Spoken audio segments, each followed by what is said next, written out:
listening to Bizdom Bites podcast.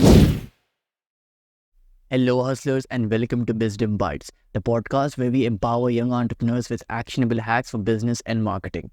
This is a special episode because today we are diving into the exciting world of startups and venture capital in our first ever guest episode with our inaugural guest speaker, Abubakr Sajith. Abubakr isn't just a startup financing guru, he's also the brains behind this popular YouTube show called The Dollar Diaries, where he dissects the ups and downs of fueling startups and navigates the twists and turns of fueling business ventures to victory. So my name's Abubakr. I am the host of a podcast called The Dollar Diaries. You can find us on YouTube, Spotify, Apple Podcasts, and most of it. That is The Dollar Diary, THE Dollar Diary. That is what I'm doing right now. Previously, I was working with a venture capital firm. We used to fund startups. I was working with one of the startups very closely. I recently left my job because I wanted to take a small career break to pursue other professional exercises. So I just took a break. So currently, it's Dubai, right? I live in Dubai. It's one of the busiest places in the world right now. It's a hotspot for most of the new emerging technologies, emerging companies, and everything. So it is a good time to be in Dubai. It is an interesting time to be looking at new opportunities in Dubai. And yeah, so that's mostly about me. All right. So, Abubakr, welcome to the show. Glad to be here. Glad to be here. I'm really excited to be here. It's a kind of unfortunate that we had to reschedule a couple of times, but I guess it's all right. I'm very happy to be here. Yeah, it's okay. So, without any further ado, let's dive into the exciting world of startup.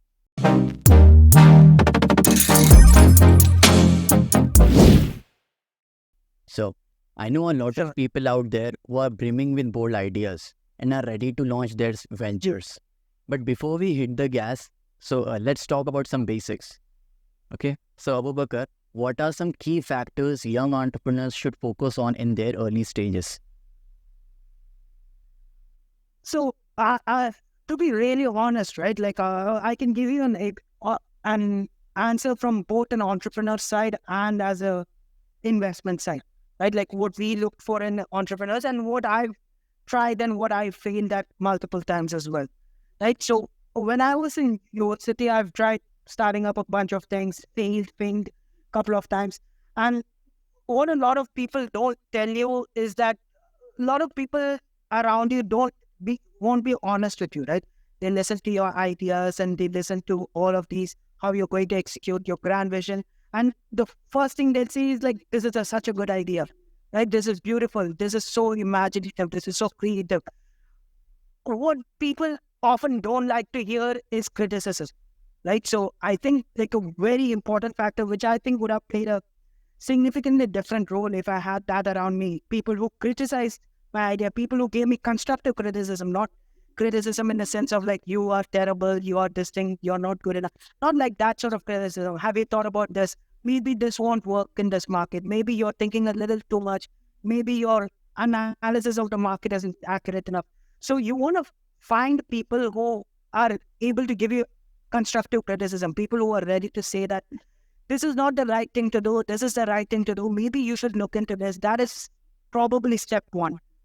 Step two is, for every business, you can get many sources of funding because funding's primary, right? No matter if you have the best idea in the world or even the worst idea in the world, you won't be able to know whether you have the best or the worst idea unless you have some money to experiment with.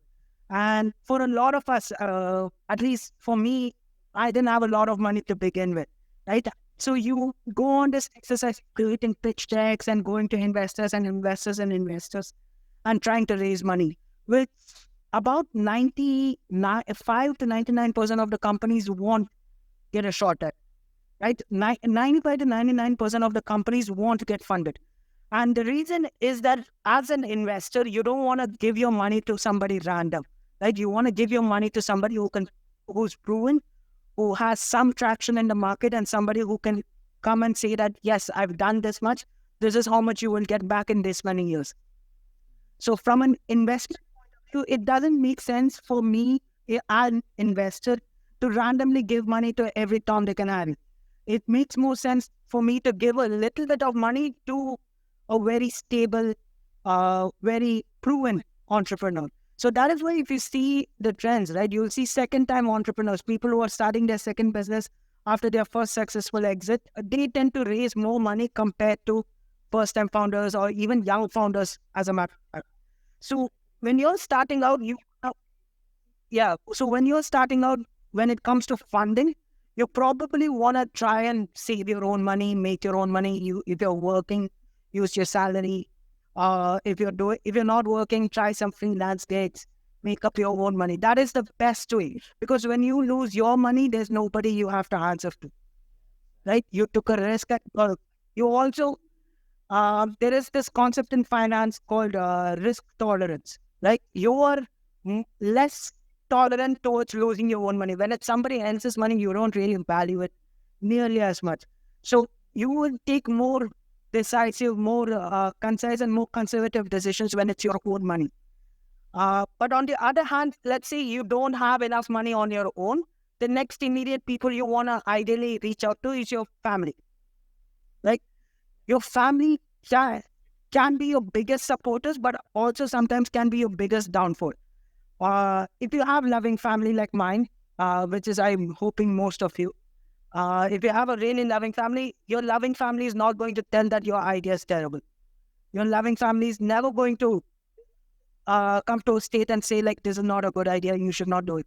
Your family is always going to be supportive, and that can be a good and a bad thing. So when you're asking them for a little bit of money, that's a good thing. It's nice to know that somebody is behind you and supporting you.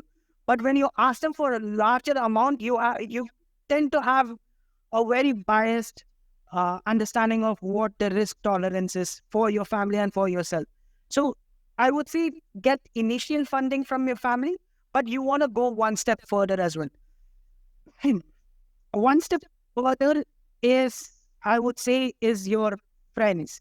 Like, these are people who support you, but they can call a spade, right? They can say, like, this is a bad idea to your face, and they don't mean it in a very harsh manner. So that is, I would say, your initial round of people, you, your family, and your friends. And if you can build something with the money that you can make out of yourself, your family, and friends, I think that is usually enough money to test things out. And if that tests prove that you are not in the right track, then that is a good enough time to, abandon the project. The biggest problem I would say a lot of founders have is not know when to abandon project. They're like, you know what, I spent 6 months on this. Maybe I should go another month. And you're burning money and wasting your time. And to know when it's not worth it is very important. And when you have very limited amount and when you can build something, you will know when it is successful or not, because you have a limited runway. You don't have infinite runway when you're asking money from your family and friends. So these are probably like the two important things. Surround yourself with people who are ready to give you constructive criticism, and always manage your cash flow. Okay, that's super valuable, especially for our audience here in India. So my next question is, we've got a lot of creative minds, but sometimes the resources can feel limited. What are some creative ways to launch a startup without breaking the bank? Look, if I have to be honest, right? Depending on which country you are. So if I'm in Dubai, it's significantly harder compared to in US. If I'm in India, it's significantly harder to start something compared to being in the US or one of these developed nations. The thing is, resources are limited when you're in India. Resources are limited when you're in the UAE. Resources are not as limited when you're in the US, right? So there is nothing inherently wrong about being in India or the UAE, and there's nothing inherently amazing about being in US or Europe or UK or one of these countries, right? What you have to understand is that you have to understand what your idea is, right? What is the essence of the idea? What problem are you trying to solve? And you have to figure out what is the easiest and the cheapest and the cost-efficient manner in which I can solve this problem. So, and this is like the most universal application of it, right? No matter which country you are, no matter how much resources you have to figure out what is the cheapest way to solve this problem. A good example is like a basic delivery service, right? Like a grocery delivery service. So, for example, yes, you can build an amazing application. You can build an amazing AI engine for it to sort of categorize different things. You can build amazing technology. But at the core of it, if it's just a delivery application, do you really need that to solve the problem at the beginning, right? Can you solve this problem by hiring a few people to buy and give things? Right? Do you really need that insane amount of technology to get into the market? So you want to find the cheapest way to get into the market. So you have to look at your idea. There is a lot of ideas around, right? So you can also kind of break your ideas into two types of categories. One is something that is R&D oriented, and one is fixing immediate problems. Now, if you take a delivery application or a delivery service, it's fixing an immediate problem kind of a business idea. You can immediately solve the problem at a much significantly cheaper cost. But if it's like an AI chatbot or like you're building something like ChatGPT from scratch, there is literally no way where you can do that without breaking your bank. Correct? So you have to take a very bold and decisive call and decide whether this is going to break your bank or not. And if it is going to break your bank and you don't have the bank to back it, you probably shouldn't pursue it. Right? There is literally no reason. A lot of people will be like, you can try this, try that. The honest truth is, like, if it's going to break your bank and if it's an R&D focused project, like ChatGPT or complex AI algorithms, extremely complex machine learning algorithms, like NLP projects, like these are things that require a lot of money and a lot of funding to be constantly developed to be at a good state. So if you have an idea that is that, you don't have the money to back it up, you don't have funding to back it up, that is unfortunately not a good idea, right? So initial step is that you want to project into whether it's an R&D project or is it a market fixing project, right? If it's a market fixing project, find the cheapest way to get to it. Like, even if you have to, like, again, the delivery service, right? Even if you don't have money, you just want to prove that you yourself go out, get the items and deliver it to your customers. The idea is not about making profit in the beginning. The idea is to validate whether a problem exists. If there are 15 delivery applications, you don't belong in the market unless you're bringing something to the table, right? So you want to first validate it. Validating is going to cost a little bit. It's either going to cost you money, or it's going to cost you time, or it's going to cost you both, right? So it's better to do it yourself, like directly deal with the customer, directly deal with the suppliers, and get it done that way, right? That is the only thing. But if you don't have money, don't even think about an R&D project. Okay. As you said, you have a background in both finance and also in tech. So for a new business venture, what are the initial considerations you think are there around funding? Do we always need to raise funds before launching, or are there any alternative approaches? Let's say we do require some funding. Is it? Okay. So first thing first is, one, not everybody needs funding. All right. That is step one, right? When you go out and ask people for money, you need to have a justification for why you need funding and how you're going to use it. All right. You think about it this way, right? You can think about it in a way that if I give, let's say you're building something, right? Let's say you're building an application called X or Y, XY. All right. Yeah. If I give you 10 dirhams or if I give you 100 rupees, for example, all right, is it going to change it in any way? Right? Is the application going to change in any significant manner? Right? That is a question. Right? it's not always a no, it's always not always an yes. It's a very situation by situation basis. If 100 rupees is going to change that application significantly, then you go out and raise 100 rupees. Okay? If it not change it significantly, how much money does it require to change it significantly? Sometimes it's 1,000 rupees, sometimes it's 10,000 rupees, 1 lakh rupees. It doesn't, right? It doesn't end there. It's a case by case basis. So you have to first identify how much money do you really require for it to have a significant change. Okay? But for a significant change to happen, you have something called a pilot product or an MVP of sorts. Yeah. Right? Now, this MVP is a very tricky situation, right?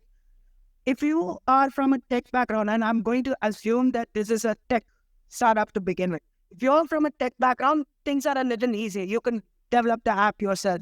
If you don't know the programming languages, for you with tech background, it's going to be significantly easier to learn how to develop applications compared to somebody who's coming from a business or a marketing background. So that is one thing, right? You always want to have the skill in-house, right? Some skill in-house, maybe not the extensive of it, but some skill in-house. So if you're not a IT person or a tech person, you need to go find a co-founder who's a tech founder, right? And this is where the co-founders make a lot of difference. So if you're not a marketing person, get a person who is a marketing co-founder, right? So you want to find these key co-founders. A lot of times what happens is people go into business with people with similar skills. So a tech guy will go with business with somebody in tech. A marketing person would go to business with somebody in marketing. And that is often a catastrophic thing, because what happens is that there is no room for other skills. Yeah, exactly. So you want to avoid that. So the easiest way and the cheapest way to make sure something happens is get a good co-founder. Once you have a really good co-founder, what do you do is you build the MVP. Now, this MVP, you have to build it again, coming back to the cheapest way possible to solve that problem. You don't have to have every single feature. You don't have to have every single functionality. It doesn't have to be polished. You just want to show that there is a market for this. That is the entire idea of an MVP. So when you come to the MVP stage is where you typically need the most amount of money, because that is where you want to do significant amount of cases to go into the market. For that, there are a couple of ways. Again, you go to your friends and family, which is the most easiest and the most least painless way, I would say, right? But sometimes, don't happen, right? Your friends and family may not have. The next stage you want to look at is for angel investors, right? And this, all the time you go into your VCs and everything, you want to look for angel investors, somebody who can take a bigger risk on you, right? And a lot of times, compared to what you're saying, like depending on which country you are and everything, you might not find an angel investor, okay, which is fine.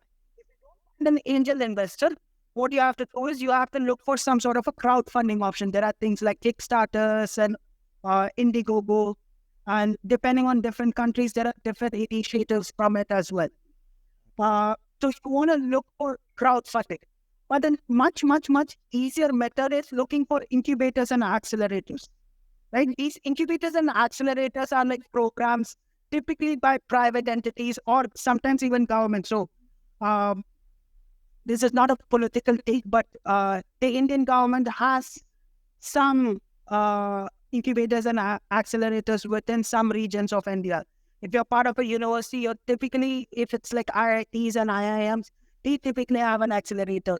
Or if you don't have an accelerator, if you're in university, you don't have an accelerator, look at how accelerators work and bring them to your university. That gives you enough experience on how to manage different things. So incubators and accelerators in India, there's plenty, honestly. So you can just search for incubators, accelerators in India, you'll get a full list. There are websites like F6S and all these things where you can search for these things. These are another foolproof way to get some funding. And more important than funding at an early startup is the support. People who can, again, I'm just going back to it, people who can give you constructive criticism. Because people who say, there are three types of people, I would say, right? One type of people, like they support you no matter what. That's bad influence, right? Especially when you're starting a company. There are some people who give you nothing but negative comments, right? Everywhere you look, they give you just negative comments. That is also very bad influence, because that is not what you want in the beginning. You want people who care about you, who care about the project, and who tell you to look at the right places. That's the type of people you want. And a lot of times people fail because they don't have that people around. So you want going to an incubator and accelerator is one way to find out people. If you're going the crowdfunding route, the advantage of crowdfunding is that it's a bunch of people giving you money. So not only you're getting money in the process, you're also kind of validating the market in the process. If people are giving you some money, like trusting a random stranger and giving money to, do their own, do their company, build their business, all these things, it's because they have such a problem that they're willing to give you money in advance to, let you build a product. A good example of it is Tesla, for example. It's not a startup, but you think of Tesla, right? Tesla doesn't even sell the car. They take a small down payment for years and years and years. So for the Cybertruck, they had like a down payment for 2 years, I think. 2 years, they've just down payment. These are people who believe in Elon and they just give money, right? And basically what Elon got was like a interest-free loan for 2 years. But Elon didn't just get interest-free loan for 2 years. What he also got was the market validation that these many people want a Cybertruck. Even though it's the ugliest looking truck in the world, people want this thing. That is good enough market validation. So now he can go in to his shareholders and say, look, we need to allocate this much of amount to the Cybertruck so that we can build it. The same kind of concept applies for a startup. If thousands and thousands and thousands of people believe in what you're building and give you money, you're not just getting money, you're also getting the market validation for it.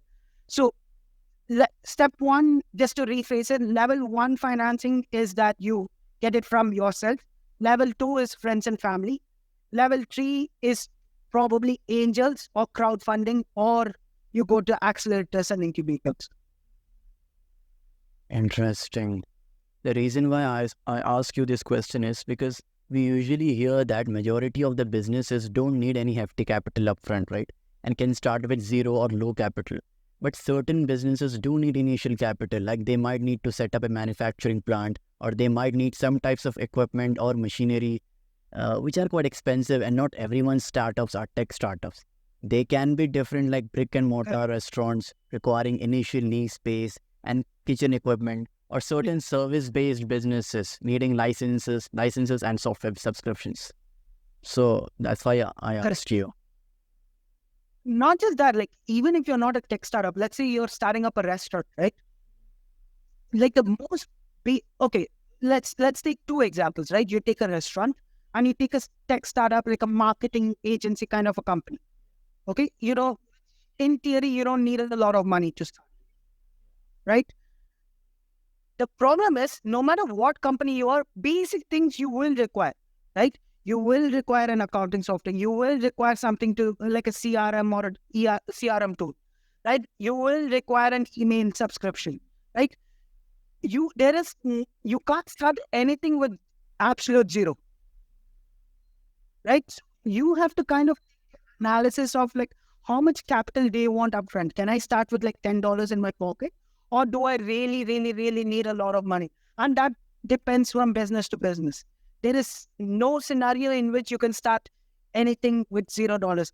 You will see, if you go on your TikToks and Instagrams and things, you will see a lot of these people come up on your feed saying you can do this side hustle and make the $100,000, make this much amount of money. The problem with all those things, by the time you get to those information, by the time you get to know that something like this exists, thousands and thousands and thousands and thousands of people have already signed up for that, are still already doing that. So by the time you enter into the market, it is already a saturated market. So the chances of you making $100,000 figure, like the TikTok guy promises you, is very marginal. There is 1 in 1,000% chance, 1 in 1,000 chance, or 1 in 2,000 chance that you actually make that much amount of money. You might be successful, but there is a very, very, very marginal amount of chances that you would make that amount in your business. So you always want to be, prudent and cautious about people who say that you can start everything with $0. You can start this for the cheapest way. This is the free way to make thousands and thousands of dollars. Anytime somebody says that, you want to be very careful about it. You want to do your market analysis. Just because a bunch of people push it, just because a bunch of people tell you it's the right thing, is never the right thing to do. So that is also one more thing. When we get into more complex things, right, like a restaurant or a manufacturing plant and everything, this is when you need a lot of capital upfront. You don't want to listen to people. You want to listen to data. You want to go out there, connect either primary or secondary research. You want to do the research yourself. You don't want to rely on like a report by HSBC or report by the ICICI or one of these banks. You don't want to rely on reports. You want to rely on data, like raw data that you want to put it out and say that if the market is shifting like this, how much money can I make? What is my TAM? TAM, or total addressable market, is the total money you could make yearly if everyone who could buy your product did so. It's like the maximum amount of sales a business could make if it reaches everyone who wants its product or service. It's like imagining that everyone who could use your product does. This gives you an idea of the full potential of your market. For example, if you are selling a new kind of bicycle, your TAM would be all the people in the world who might want to buy a bicycle. But remember, it's just a theoretical maximum. In reality, not everyone will buy your bicycle because of factors like competition, price, and individual preferences. So, while TAM is a useful concept, it's also important to be realistic about your actual market potential. If you find this podcast interesting, hit that subscribe button so you never miss any Bizdom Bites wisdom. And check out Abubakr's podcast show on YouTube. It's The Dollar Diaries. You want to find out how much is your total market worth. You want to find out how much is your serviceable market worth. How much of the serviceable market that you can realistically obtain. You want to do this data analysis yourself. You don't want to outsource it to somebody's third-party reports. You don't want to outsource it to somebody. You don't want to outsource it to some news report. Every morning, if you open up Financial Times, right? Every morning you will see a report that's this market is worth this much, this market is worth this much, this market is worth this much. In reality, that is like if you have a $2 billion market for restaurants, that doesn't mean you should enter into restaurants. You want to look into your context. If you're living in, let's say, in the middle of nowhere, in somewhere in Uttar Pradesh, right? You're living in Uttar Pradesh, in the middle of nowhere in a village. Just because a restaurant is a $2 billion market, doesn't mean you open a Michelin-star restaurant in the middle of nowhere in a village in Uttar Pradesh, right? So you want to take context to data. You want to add your own context. You want to analyze your data and see whether this is a worth endeavor or not. Is this worth my time? Is this my capital? And you want to do that analysis yourself. Interesting. I got it.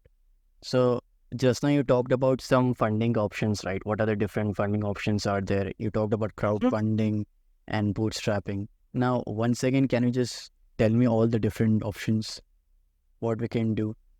Alex, so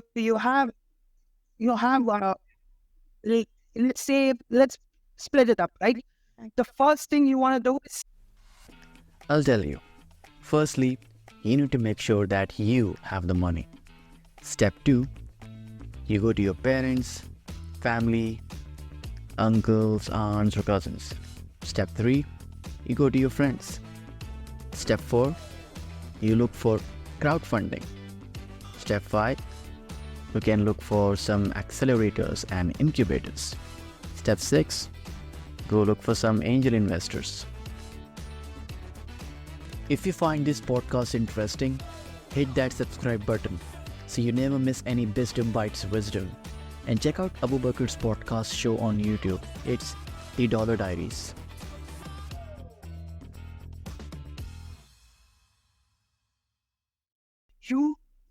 you shouldn't think about venture capital or private equity or any of these things until you're a well-off company. You are like past a certain stage. you go to venture capitals and private equities. You go to venture capitals when you're at least in Series A. You go to private equity when you're looking to exit the company. A lot of people don't understand this. They think like, oh, I'll go, this is a private equity, this is a VC. You should never, ever, ever, ever look for a VC, right? If you're starting a business, never look for a VC. You should, in fact, if you ask me, you should never look at an angel investor until it's absolute dire, right? To test your concepts, you never, ever, ever go to an investor. Yeah, that's right. Right? So these are your options for funding. Okay, what about government schemes and initiatives and grants which are provided by government of like in my country, India? What do you think about it? Should we take So as an initial point? yes, you should always make use of it if it is available. And look, especially in countries like India, right, there is a lot of competition. You won't easily get the grants, right?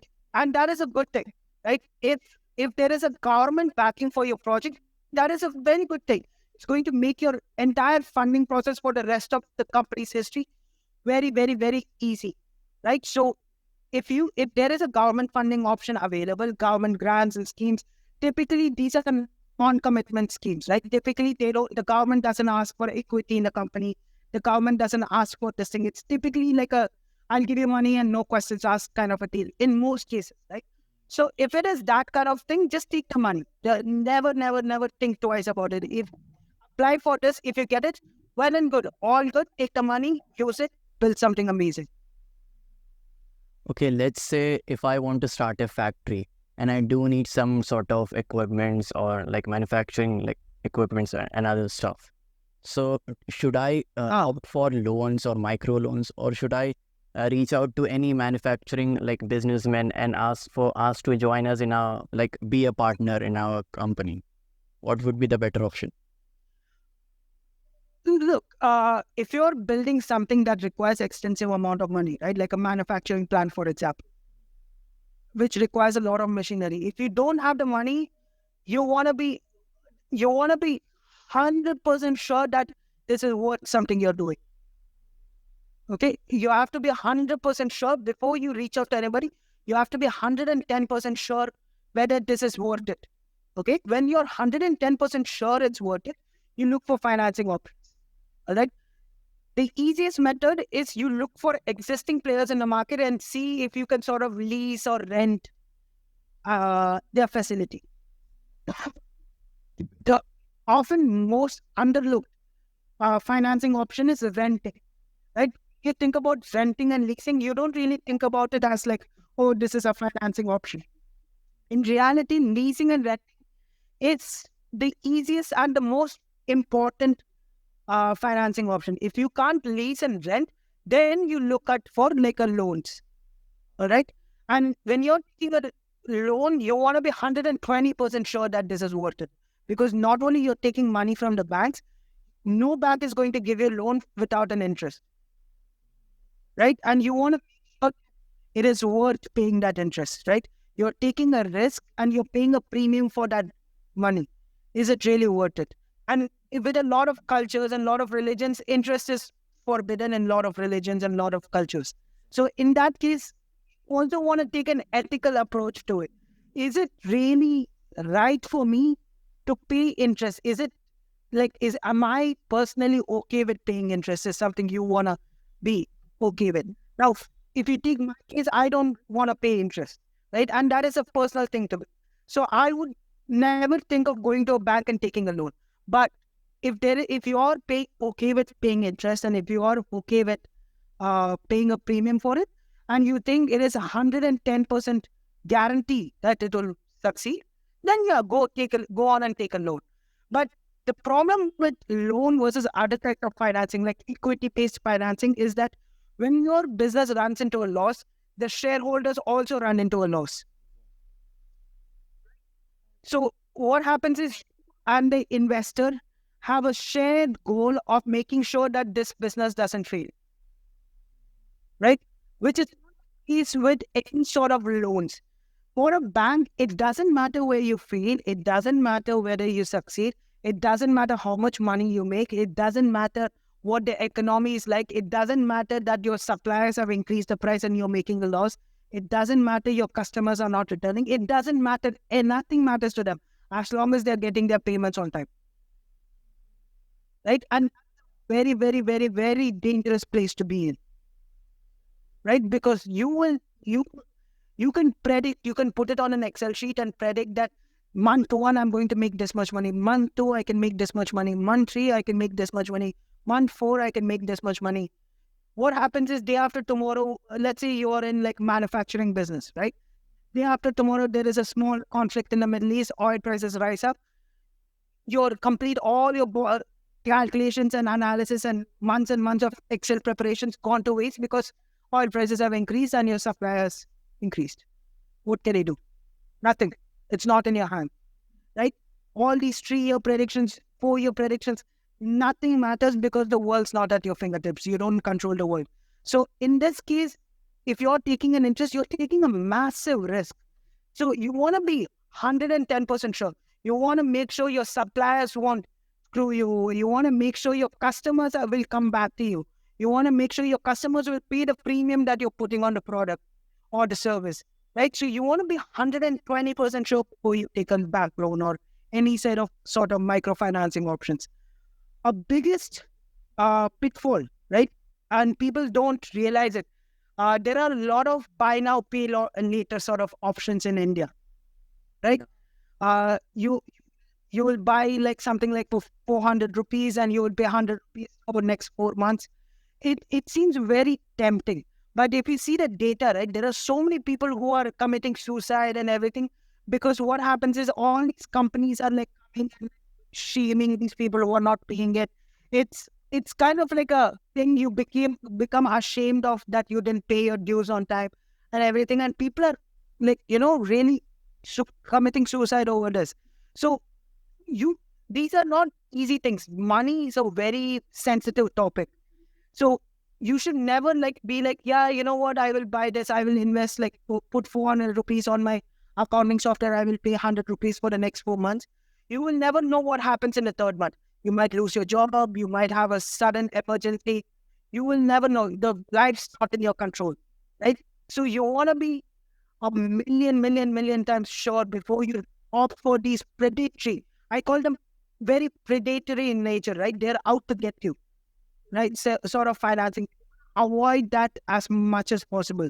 You don't want to be in a place where tomorrow morning something happens to you, you're completely ruined. Right, that is one place you want to be out. No business, no idea is worth your health. It's not worth your mental health, physical health, and it's not worth losing your dignity over. So, I personally am very against bank loans and all these alternate financing methods. But if you're 1,000% sure about your business idea, you know for a fact nothing is going to happen and you're ready to take that risk, you can apply for it.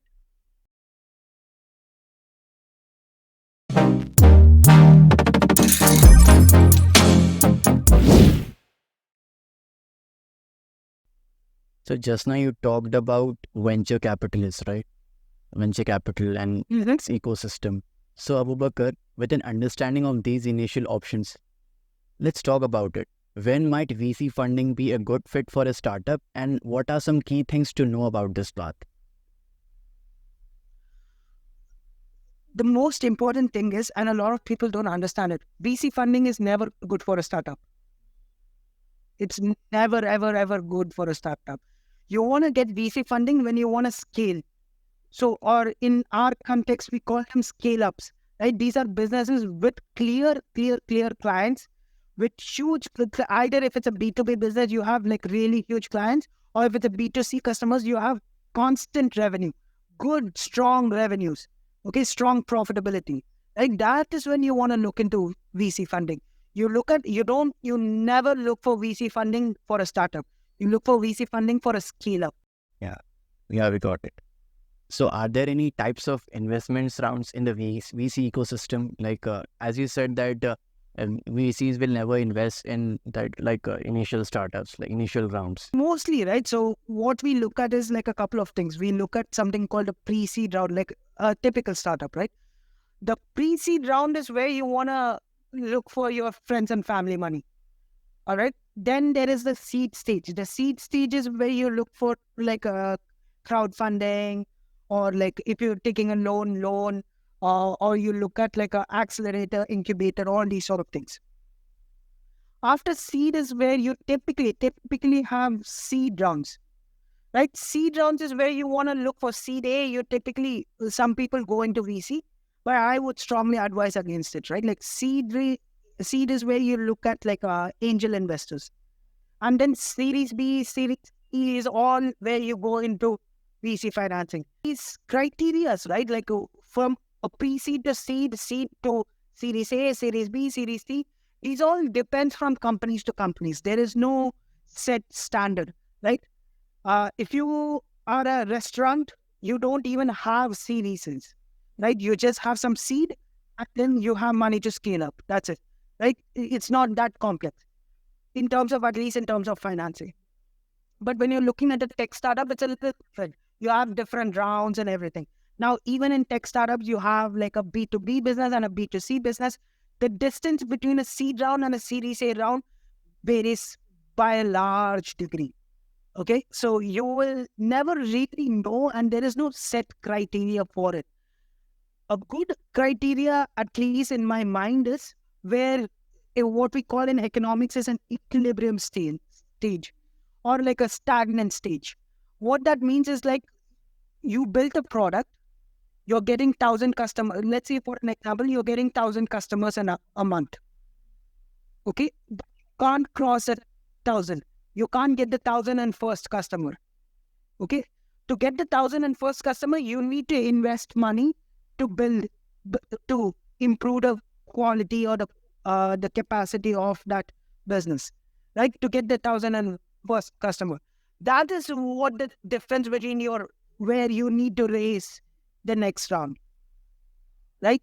So if you're getting 1,000 and 1,000 and 1,000 for 1 year, it's fine. For 2 years, it's fine. You don't want to get just 1,000 customers for 3 years. You want to grow, right? So the money you need to grow is when you look at VCs. So from business to business, for an e-commerce business, this might be 100,000 customers and 200,000 customers. For a B2B business, it might be 5 clients, 10 clients, 20 clients, 100 clients. Again, depends from businesses to businesses. There's no one size fits all. Okay, you talked about series, right? Series A and all that. How many seed rounds are there in total? Typically, the concept is like, what do you think about this? Think about it like a plant, right? Your seed is like you are buying a seed from a guy, like from the store, right? Your seed is basically you're planting that in the soil. All right. So you can only seed once, logically speaking. All right. Then comes your series rounds. So series rounds can be almost indefinite. Typically, companies go through at least Series A, Series B, Series A, and Series B. But there are companies like there is this company in India, like a grocery delivering app. I can't quite remember their name. Is that Zepto or Blink? Yes, Zepto. Right? So Zepto, what? They are in Series E or Series F. So these again depend from businesses to businesses. There is unlimited amount of series. The idea is that when you start a business, you typically have something called a time frame. You want to exit the business within 5 to 7 years. Or every investor wants to exit the business in 5 to 7 years. All right? So the idea is that you exit the business in 5 to 7 years. So what does an exit mean? Basically, you go and list your company in Bombay Stock Exchange. Right? That is an exit. Or you sell your company to somebody, like your closest competitor, or an acquisition. It's an exit. Or in large cases, in very developed economies like the US, what happens is there are firms called private equity firms. they buy the businesses and they do whatever they want. That is an exit, right? So within 5 to 7 years of you starting it, you need to exit. You have to exit. Your investors will want to exit. So that is where, so companies, Tepto, if they started in what, 2020? This is 2024. They have like next 2 to 3 years, you will see them either listed in Bombay Stock Exchange or they would have sold to a competitor. Okay. So, Right? So that is what the tagline typically is. so let's say I'm in a VC firm, okay? I have a startup and I got some sort of like investments, not even investment, revenue. I have generated some sort of revenue and I'm in a good stage. And I'm in the venture capital right now. And I want to know, what do the investors usually look for in a founder? Okay, so let's take it from 2 steps, okay? The first step, let's say you're a startup, like a new startup, and you are not looking for a VC, you're looking for an investor in general, all right?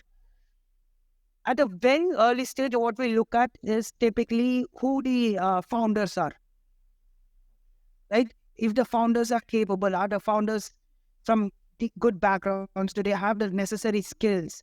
Are there any conflicts between the founders? Are there any conflicts of interest between the founders? These are all things that we typically do something called due diligence to find out. The next thing you immediately look at is the potential of the business. What is the available market? How much market can you obtain and how did you obtain that data? Right? What is the potential of the business is very important. And what is the business itself? Like, is it logistically correct? Or is there like something weird going on? Is there like a scheme going on? These are all things that we typically look for at the very, very, very, very early stage business. Once business has grown, we do the same exact thing, but we also look at revenues. We also look at profitability. All right. A lot of the companies raise money. Here's the reason why companies raise money, because they're losing money. They're not making enough profit. They're making barely any profit or zero profit. All right. They're making losses year on year. That's why they need money to cover it up. Correct? So when we do that, like when we look at like a more mature company or scale up, for example, we look at what is their revenue and how much money are they burning per year, right? How much money are they burning? Is there any place where they're burning that is not necessary? Or are they doing some sort of a financial fraud with it? Sometimes, they do all these loopholes with shunt companies and everything to pay themselves more money from investors, which is something investors typically like to avoid for obvious reasons. So we look at the revenues and what are the expenses, and does the expenses make sense in a business context? Let's say you are a restaurant, or not even a restaurant. Let's say you're Zepto. Zepto is a good example because that's on the top of my head. Let's say you're Zepto, but every month you're seeing that there is a 500 crore expense on restaurants. And you have to think, do you, one, how does this make sense for the business? And second, you'll think like, even if you're going for business meetings and everything, do you really need 500 crore for that? Right? So you do all the analysis and see whether this company is for real, is what they're doing legit, and is their concern correct, right, for raising money? Is their thesis correct for raising money? Are they raising money for the right reason or the wrong reason, or are they trying to defraud us? These are typically things that we have to look at. And especially for tech companies, what we have to look at is the logistics of the tech. Because there are a lot of people who don't know anything about technology, and they come and say like, oh, we are doing AI this and blockchain that and crypto this and facial recognition that and a metaverse this. They'll throw all the keywords in. When they throw all the keywords in, if you're not familiar with these technologies and the applications of these technologies and the limitations of the tech and how this can be abused, how this can be misused, if you don't know all of these things, you're completely screwed as an investor. So we want to try and avoid. So we do something called technical due diligence to make sure that what they're pitching is first possible, what they're pitching is the right thing to do. Just because a good example is that, let's again take Zepto. That Zepto really need AI. Okay, that Zepto really need to incorporate blockchain. That Zepto really need to incorporate the metaverse. That Zepto really need to incorporate cryptocurrency, right? So we do all these things. If you incorporate this, what is the benefit of it? What is the disadvantage of it? If it doesn't make sense, it doesn't make sense. As simple as that.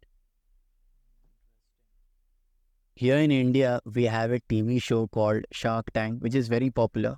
And sometimes the investors say that they don't like the product which a founder is selling, but they still invest just because they like the founder or his presentation or pitch. Do we have something like that in reality in VC firm? Like believing the founder's mindset and his vision regardless of what he's selling? So look, one is that there are few investors like that, obviously, right? There are everywhere. Like investors are, it depends on people. There are also people at the end of the day. Sometimes they find certain things that appeal to them and they invest in it, but sometimes it fails, sometimes it succeeds. You have to understand that the real life is not like Shark Tank. All right, real life is not like Shark Tank, and even Shark Tank is not real life. Like in reality, when the founders are pitching and everything, it's a much longer conversation. What they show you in Shark Tank is like 10-15 minutes of it, but in reality, it's significantly longer. Like there is a lot more discussion going on. There's a lot more planning going on. There's a lot more thinking going on, right? But what they do for TV, they cut it and make it dramatic, add music, and make it all exciting, because you have to understand Shark Tank is not about, Shark Tank is not for business, right? Shark Tank is not for entrepreneurs. Shark Tank is not for people who are fine for like coming up with business ideas. Shark Tank is for really, really, really stupid and dumb television audience, right? People who will like eat whatever. These are the people who will see like a TV serial right after Shark Tank and enjoy both of them equally. Everything's serialized, right? Like it's serialized in nature. If you really, I'll tell you what, right? In reality, business pitches are boring as hell, right? I've been to business pitches like 1 hour, 2 hour, 3 hours business pitches like okay, think about this, right? There was this one event where it was an accelerator event. Okay, we were there and we were looking at it, and I was there for 2.5 hours. Okay, 2.5 hours. Every team gets 10 minutes to present their business idea, and it just keeps on going. 10 minutes includes 7 minutes of presentation, 3 minutes of question from the judges. All right. This went on for 2.5 hours. By the end of the first hour, I swear to God, I wanted to put a bullet in my head. Like, that's how boring it. Okay. Now think about these guys, right? Like the sharks in the Shark Tank. These guys are listening to all these things. You think people back in your home or at home watching television can stand that for 2.5 hours? Absolutely not. Right? So what TV producers do is they cut it out, add the dramatic music, dun dun dun dun dun dun, all this fancy music just to dramatize it so that it can, the objective of Shark Tank is not to invest in startups. The objective of Shark Tank is to entertain a large amount of audience, because that makes them more money than the investments. Maybe just to promote entrepreneurship, they do. Not even promote entrepreneurship. So Shark Tank originated in where? US, right? So you will see people like Mark Cuban and all these people. Mark Cuban, if Mark Cuban wasn't on Shark Tank, nobody would have known him. He would just be another billionaire. Right? He would just be one of those billionaires that you randomly come across on like a Wikipedia search or when they do something. Or maybe you would know Mark Cuban a little bit if you follow NBA because he owned a basketball team. Right? So, but apart from that, you wouldn't have heard of Mark Cuban. But you know Mark Cuban as soon as I say Mark Cuban because he was on Shark Tank. That's significantly more for his value, like his personal branding. But that's more for his personal branding than for entrepreneurship. Mark Cuban's not there to invest and make money because Mark Cuban already has a lot of money. What Mark Cuban wants is publicity. What Mark Cuban wants is something called earned media. Right? Mark Cuban doesn't want to pay marketing expenses to bring his name out to the world. Mark Cuban wants to show up to these shows, make a few investments here and there, most of which will fail. He will make a few, but you now know who Mark Cuban is, right? So in Shark Tank, nobody's in it to help the entrepreneurs. Nobody's in it to help increase entrepreneurship. Nobody's here to make sure that businesses succeed. The judges are there. The sharks are there to improve their personal branding. The network is there to provide a new product to entertain mass audiences. That's it. Right? So it's a very flawed and, it's a terrible system, but yeah, it is what it is. It's just entertainment. These networks make more money on that than the investment. People like Mark Cuban make significantly more money with his name than on like a few $100,000, $200,000, $300,000, $1 million here and there. Right? For Mark Cuban, $1 million is like nothing. Like pennies. Like it doesn't matter to him. For him, the earned media is worth significantly more than the amount he invests. Okay, let's forget about all these Shark Tank and let's get back to VC. Let's say we got the involvement of VC in our business. What will be the advantages and challenges in our business, including expectation? Can you repeat the question? Like, what are the advantages of the VC involvement in our business, and what are the challenges businesses face? Okay, so when it comes to VCs, the only advantage you have is you get money. Okay, every step of the way, it's a disadvantage. All right, typically what happens is the VCs don't really understand the business. They are typically unaligned with the business. Because they are in it for a very short term, right? VCs put money, they want more money in return. They don't care what happens, they just want more money in return, right? And sometimes this can be such a pain. I've personally been in meetings where like I go and say like I report to my boss saying that they are doing this, basically snitch on them, right? And that is not like, if you are a founder, that is somebody you don't want around you as much as possible. Right? For me, when I was doing a job, I had the obligation to tell my boss what was happening. Right? But feel good about it? Not really, because I was always like sniffing my nose around, finding ways to cut costs, finding ways to see if this is going to work or not. Just finding wrong things. My entire job was just finding what is wrong. And that's not a good thing to have around you. So anytime an institutional investor like an angel or a VC is involved, it's almost always bad unless you have such a strong product and such a strong vision and such a strong personality that you can avoid and deter from it. Unless you have all those things, this is going to be such a pain.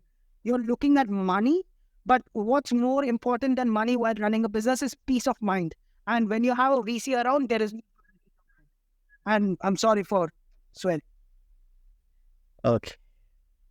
So do you think VC control the businesses just because they invest tiny percentage of like money? Most of the time, VCs don't give you equity for money for like 5% or 10%. They would want a significant chunk. Correct? So if you are two founders, you might start the company with 50-50. Okay? This VC will come and ask you for 35. Let's take a simpler number. Okay? Let's say he is asking for 40%. VC is asking for 40%. That means you have 60 left. So you get 30, the other person get 30. So in reality, what is happening is you started the business, you both started the business, and what happens is that VC has more equity in the business. Yes, exactly. Right? So whenever you're making a decision, a significant financial decision, what happens is that you and your co-founder have to agree every time. Otherwise, if one of you is with the VC wins every decision. Right? So it's not like it's a control and like a puppet kind of a analogy. It's a little more nuanced than that. But regardless, it becomes like what you say. It is an unnecessary headache, right? Yes, the money is important, but you have to understand just because the money is nice doesn't justify the complications that it comes with.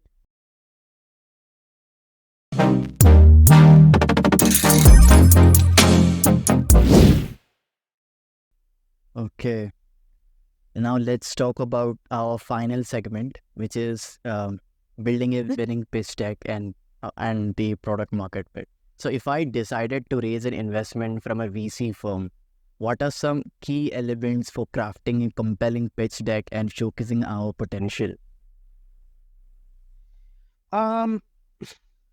So you want to look at something called everybody can Google this, right? You can Google for Sequoia Capital's pitch deck. That is like the gold standard for pitch decks. Like every single information is covered. Typically, what you want to do is that you want to show. Step one is you want to show what problem are you solving. All right, why this problem is worth solving? Like step one is problem, right? Why this problem is worth solving? How big is this problem? Who all has this problem? Why this problem is important to you? All these things should be there in like that single slide. And different people have different ways of ordering it and everything, but that is a very important piece of information. The second one is the solution. How are you solving that problem? Why is your solution the best way to solve that problem? Are there solutions outside of this? How are people solving this problem right now?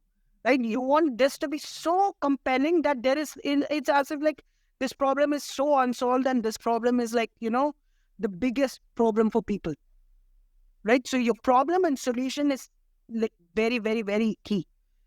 The next thing you want to do is show what is the potential of the business.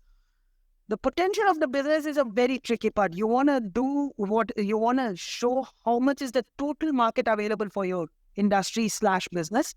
You want to show what is the serviceable market and how much of the serviceable market, what percentage of serviceable market can you realistically obtain within a certain time span, like whether in 5 years or 6 years or 7 years.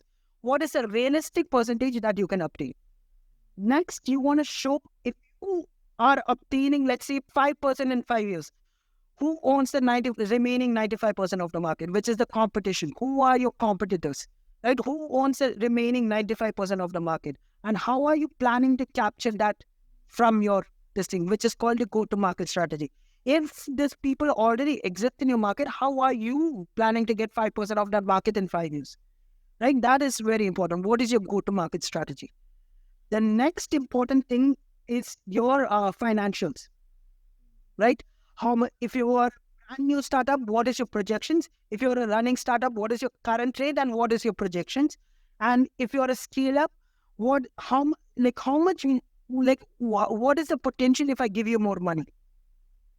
All right, and that section should also kind of involve how much money you require, how much money you require, what is the term, right? Like, is it like how many percentage, all these terms you want to look at, and what are you going to use that money for, right? How much percent of it is towards tech development? How much of it is going to your marketing? How much of it is going towards hiring people, right? These are all very important breakdowns.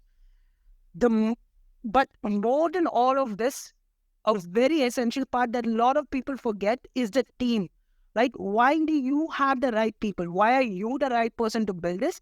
And why do you have the right set of people around you to build this? It is a lot of people go in thinking that I am good enough and I am alone enough. That is a very bad thing. You should never have just one picture on your pitch deck. You should never be the only person building this, because one person's never, ever good enough to build everything on his own or on her own, right? So you always want to have at least 2 co-founders. Yeah. Right? Yeah. At least 2 people, minimum, right? With varied skill set, right? So that team makes a lot of difference. You want to compel investors to say, like, I am the right person and I have the right team to build this. My team is the strongest set of people to build this. My team have such an involvement with this problem. We all face this problem regularly.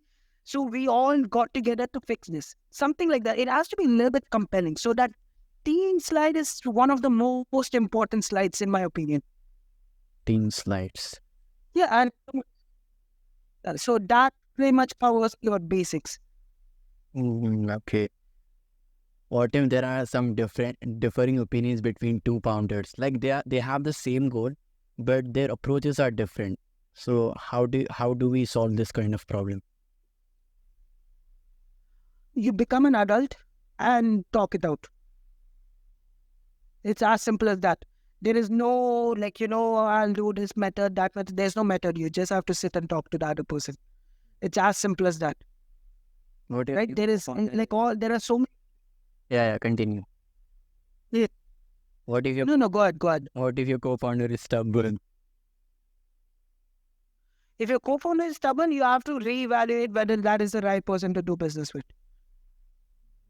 It's not easy. It's a very harsh thing. It's a very, very, very harsh thing, but it's not easy. But you have to think of your co-founder like there is this analogy, right? Your co-founder is kind of like the person you're married to, right? You want to make sure that person's the right person. You don't want to break. You don't want to mess things up. At the same time, you also want to have such a good functioning relationship. Any relationship, whether it's your marriage, your friends, or even a co-founder relation, all relations will have conflicts, right? It's having conflicts is not a problem. It's how you deal with conflicts is where it is what it makes or breaks something, right? Whether it's your friendship, your marriage, or even your company, what makes or breaks all of these things is how you deal with the conflicts. If you're not adult enough, if both of you are not adult enough to make compromises, if you're not adult enough to take other perspectives, then you both have to kind of evaluate whether this is a working and functional relationship. And if it's not, then is it really worth your time? Is it really worth going in every morning to see that person's face you completely disagree with? Is it really worth building something with this person? Is it possible to build something with this person? Right? A lot of things come into question if you can't deal things like an adult. Okay. How do we divide the equity between the co-founders? Let's say we have 3 to 4 co-founders. Should we divide it equally or based on how hard they work or how much they are contributing? There should be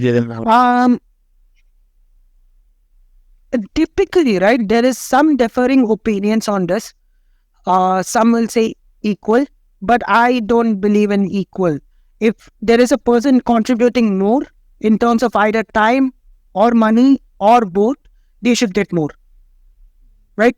If somebody has sometimes what happens is, like, let's say there are 2 business graduates, like there are 2 business people who have like the most complicated tech product they have in mind. Okay, so they get another tech co-founder who is good at tech.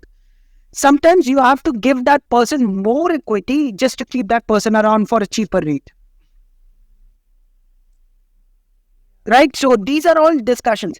And the biggest problem with co-founders is that when there are more than 2, is what happens is, like, they don't like to talk to each other. They don't like to negotiate with each other. And what happens is that, they just agree on equals. And that is, like, when we look at it from a VC point of view, we look at it as a negative sign, a red flag. If the founders have equal equity in a company, that is a red flag, because these co-founders don't know how to negotiate with each other or negotiate in general. They are just avoiding a problem. They're just avoiding a conversation. So that is a red flag for us. But in reality, in a company, you have to negotiate. If you are putting more time, if you are putting in more resources, if you are more skillful and more important for the business to succeed, you have to negotiate a higher equity. So negotiation. And that is not. Yes, that is, and usually that is not an easy conversation to have with your co-founders. It is a very difficult conversation. I've had that conversation multiple times, and it's a very, like, a nightmare to have that conversation. So, but you have to have it. It's just part of the game. They might hold grudges, maybe, if they don't get all. They might, but it's okay. You talked about go-to-market strategy, right? So how can startups validate their product ideas and ensure they are solving a real problem for their target audience? Is my question. Easiest cheapest way to do it is talk to your potential customers. Just go and talk to them. And don't ask them questions. Right? Don't ask them, do you do this, do you do this, do you do this? No, just have a normal conversation. Buy them a cup of coffee and ask them questions. Talk to them. Know what they're about, what web this thing is, what they do. Know every single detail about your customers. I remember like when we were first thinking about starting a business, we just went to a coffee shop and we spoke to around 350 people, if I'm not wrong. 350 people just to check if this is a problem they have. And what we found out is like roughly 120 of them didn't have that problem. Okay? But the remaining did. So that could be a potential problem to solve. So then what we started doing was like we built a small product to see if that happens. We put out like a few ad campaigns on like social media to see how many people are clicked on and everything. Those didn't work out very well. So then we knew that this is maybe not a big enough problem or we are going about it wrong. So we had to pivot. This finding whether this is a good problem to solve will not be like a 1 month or a 2 month exercise. This could be a longer process depending on what you're trying to solve. So don't get deterred, but always talk to your potential customers. You have to talk to your customers. You can't just build newsletters and make lists and like wait for your customers to flow in. You have to go directly talk to your customers. That is the easiest, cheapest, and the smartest way to do it. Then what are some key metrics for measuring our product market fit, and how can entrepreneurs track progress and make adjustments as needed? The biggest metric to figure out product market fit is revenue. How much sale are you doing? Right? If you're not making any sales, there is sadly no product market fit. As simple as that. Right? And if you're seeing that you have a certain target and you're not attaining that target, it means that you have a bad product market fit. As simple as that. So you look at ways to pivot. Do I offer a different service? Do I offer a product? Do I offer an add-on? You kind of have to figure it out right around that. But if you're not meeting your targets, if you're not meeting a realistic target, you don't like set yourself up for failure, but you set realistic targets. And if you don't attain your targets, you go back and see why you didn't attain your target. Did your campaign fail? Did people not like your product? What is the reason? Are there reviews? Are they negative testing? The first few months, you can maybe even call your customers and ask, how do you feel about those, what it is, and how often do you use it, etc., etc., etc. Right? So that is, but you have to first, initial learning people go through is not the product market fit, but to figure out what is the metric for product market fit. What is my target to see whether I succeeded or failed? And that is going to take a couple of months. Once you figure out what is a good target fit, that is when you figure out, after that is which time you figure out like whether you have a good product market fit. And a good chance is there that you might not have a product market fit. But it is what it is. Right? Yes, here is what it is. You can't do anything about it. Okay, one last question, then we can wind up. Sure, go ahead. What are some practical tips for iterating on products and improving the user experience based on the market feedback we get? All right. So step one is you want to have like whatever tech, I'm going to assume tech product, right? Whatever tech product you have, you want to install enough ways to measure your customers' interactions.